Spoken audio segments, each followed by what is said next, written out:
అర్జునుడు తను ఉండగా వెనక ఇన్ని దెబ్బలు తింటే తట్టుకోలేక పగ్గాలు విసిరి బారేసి ఒక్క దూకాడు కిందకి.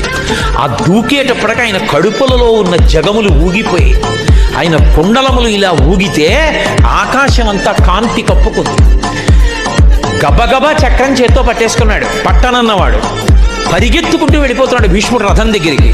పైన వేసుకున్నటువంటి బంగారు రంగు ఉత్తరీయం జారి కింద పడిపోయింది.